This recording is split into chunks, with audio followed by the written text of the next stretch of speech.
Ginesa pasaules rekordu grāmatā iekļuvis Latvijas garo distanču riteņbraucējs Krišjānis Rateniks. Viņš kļuvis par pirmo pasaulē, kurš diennakts laikā ar velosipēdu apceļojis 9 dažādas valstis, kopā nobraucot ap 700 km. Ideja par nokļūšanu Ginesa pasaules rekordu grāmatā Krišjānim radās jau 90. gadu beigās, kad dažādus interesantus pasaulē uzstādītos rekordus bieži rādīja televīzijā. Taču konkrētus plānus viņš sāka kalt vien pirms aptuveni 5 gadiem. Gribējās kaut kā varbūt ne sevi pierādīt, bet paskatīties, ko es varu izdarīt tādu, ko citi nevar izdarīt, bet ko varētu arī tā kā piefiksēt. Jo mēs katrs esam unikāli un tāpēc jau mūs neliks Ginesa rekordu grāmatā. Tā kā brīvo laiku viņš labprāt pavada braucot ar divriteni, izvēle krita par labu veloceļošanai. Mēģinājumam, cik vien īsā laikā var nobraukt rekordgaru distanci un apskatīt pēc iespējas vairāk valstu. Un kamēr man tas sapnis galvā dzīvoja, citi uzstādīja jaunas rekordus, jo sākumā bija plāns par 7 valstīm, tad bija 8 valstīm, bet līdz es tur sapņoju, kāds to paņēma un nobrauc. Drīz vien Krišjānis arī pats nolēma ķerties pie darba un sāka izstrādāt ceļojuma maršrutu. Šis darbs aizņēma visilgāko laiku ceļā uz iekļūšanu Ginesa pasaules rekordu grāmatā, taču tieši skrupulozā plānošana kļuva par viņa panākumu atslēgu. Bija ilgstoša sēdēšana pie kartes plānošana, un tas bija gatavs.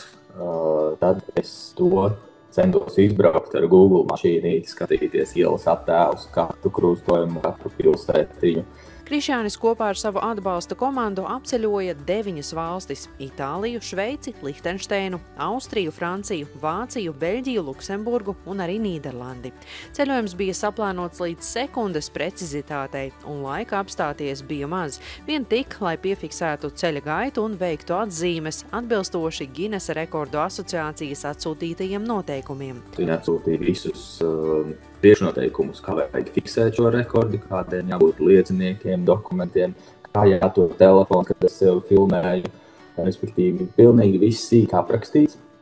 Un es saprotu, ka tas ir reāli, tas ir īsts tāds kārtīgs bakalaura darbs, kas tev ir jāveic. Tas pēc paša brauciena esot bijis aptuveni 2 mēnešu darbs, un pēc tam vien atlicis gaidīt. Šobrīd jau gandarīti turot rokās diplomu, kas apliecina viņa panākumu iekļaušanu Ginesa rekordu grāmatā, Krišjānis jaunus ceļojumus neplāno. Taču ar prieku atceras nesen pieredzētos, kur izdevies sastapt arī citus latviešus, turistus un ārvalstīs mītošos. Ir ļoti pozitīvs gadījums no Norvēģijas. Tieši tas bija vēl Covid laiks, un mums tas ceļojums knapi izgāja vispār cauri. Mums bija 10 dienu ceļojums par Norvēģiju, gar fjordiem, un man bija tas plāns ielikt mājaslapā. Tad man uzrakstīja viens latvietis, kurš dzīvo ārkārtīgi skaistā Geirāga fjordā. Viņš ar ģimeni strādā tur viesnīcā, un viņš uz to laiku ņems brīvdienas.